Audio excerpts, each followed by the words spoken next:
तहरीक इंसाफ का बल्ला कानून के दाव पेच से बच जाएगा या नहीं, आज सुप्रीम कोर्ट में अहम समाअत होगी।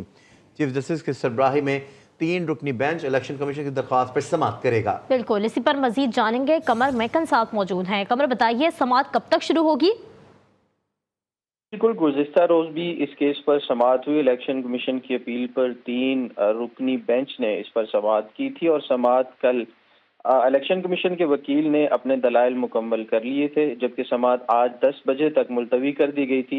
आज 10 बजे सुप्रीम कोर्ट में इस केस पर समाअत दोबारा होगी। अगर गुज़िश्ता समाअत के अहवाल का जिक्र करें तो 3 अहम तरीन नुकात जो है वो ज़ेर बहस आए थे। सबसे पहले, इलेक्शन कमीशन ये जो अपील है वो सुप्रीम कोर्ट में दायर नहीं कर सकता, ये एतराज़ उठाया था तहरीक इंसाफ से, और तहरीक इंसाफ के इस एतराज़ को मुस्तरद कर दिया गया था। उसके बाद एतराज़ ये उठाया गया कि जो इलेक्शन करवाया गया उसका वेन्यू जो है वो हमें नहीं बताया गया। अकबर एस बाबर ने भी ये एतराज़ उठाया था और बानी रुकन होने का वो उन्होंने भी दावा किया था, जबकि उनके बानी रुकन होने या ना होने के मामलात भी सुप्रीम कोर्ट के अंदर तमाम तर डिस्कस हुए, जिसके बाद इलेक्शन कमीशन के वकील ने अपने दलाइल मुकम्मल कर लिए थे और आज 10 बजे पाकिस्तान तहरीक इंसाफ के वकला अपने दलाइल का बाकायदा आगाज करेंगे। जबकि अब देखना यह है कि पेशावर हाई कोर्ट के फैसले के बाद बल्ला पाकिस्तान तहरीक इंसाफ के पास मौजूद है।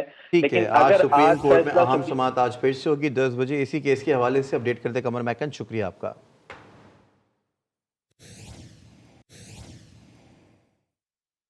और अब आपको बताएंगे 8 फरवरी का बड़ा इंतखाबी दंगल। पाकिस्तान तहरीक इंसाफ ने कौमी असम्बली के 266 उम्मीदवारों के नाम का ऐलान कर दिया।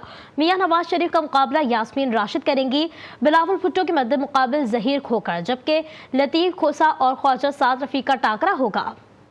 और PTI ने शेख रशीद, उनके भतीजे राशिद शफीक और चौधरी निसार के मद्दे मुकाबिल भी उम्मीदवार खड़े कर दिए हैं। पंजाब असम्बली की 297 नशिस्तों पर खिलाड़ियों को मैदान में उतार दिया।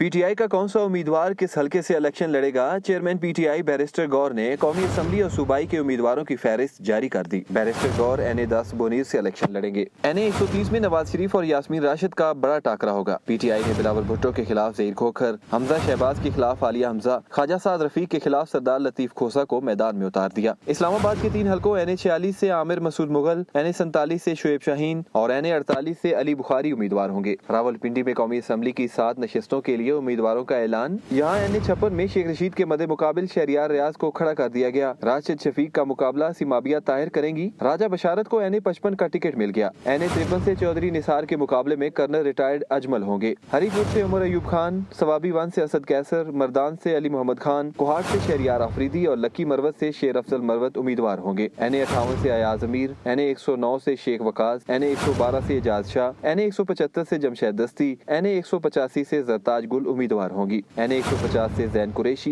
NA-151 से शाह महमूद कुरैशी मैदान में उतरेंगे। NA-232 से हलीम आदिल शेख और NA-238 से हलीम आदिल शेख उम्मीदवार होंगे। तहरीक इंसाफ ने पंजाब असम्बली के लिए 297 उम्मीदवारों का ऐलान कर दिया। 84 हलकों पर उम्मीदवार खड़े नहीं किए गए।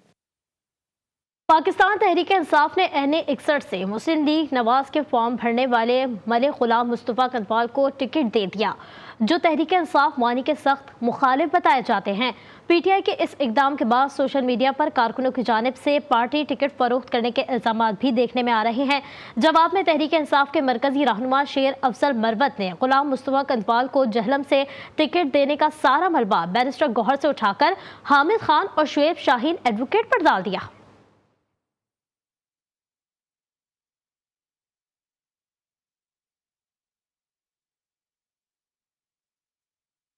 मुल्तान PP 217 में मुस्लिम लीग नून के वर्कर्स अपनी ही पार्टी के उम्मीदवार के खिलाफ सरापा एहतजाज हैं। रात गए घंटा घर चौक पर मुजाहिरीन ने टायर जलाकर सड़क ब्लॉक कर दी। मुजाहिरीन का कहना है कि शेख तारिक रशीद को जारी करदा टिकट वापस किया जाए। हल्के से अख्तर आलम कुरैशी को टिकट जारी किया जाए। वाज़ेह रहे कि NA-149 में सीट एडजस्टमेंट के बाद शेख तारिक रशीद को सूबाई हल्के का टिकट जारी किया गया था। और अब आपको बताएंगे इस्लामाबाद एयरपोर्ट पर JUI के कारकुनान का नौजवान पर बदतरीन तशद्दुद। नौजवान मौलाना फजलुर रहमान पर उनके खिलाफ नारेबाजी कर रहा था। नौजवान की नारेबाजी देखकर JUI के कारकुनान आपस से बाहर हो गए और नौजवान को तशद्दुद का निशाना बना डाला।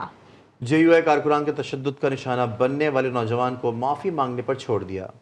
और आम इंतखाबात के करीब आते ही पेशावर में भी गहमा गहमी शुरू हो गई है। इलेक्शन में हिस्सा लेने वाले उम्मीदवारों ने इलेक्शन कैंप्स कायम करके वोटर्स के पास जाना शुरू कर दिया है। बिल्कुल, इसी मुतालिक मजीद जानेंगे ब्यूरो चीफ पेशावर से, जो इस वक्त पेशावर के हल्का PK 82 से पीपल्स पार्टी के उम्मीदवार के साथ मौजूद हैं। जी इमरान, बताइएगा किन किन मसाइल के हल का इरादा रखते हैं ये उम्मीदवार?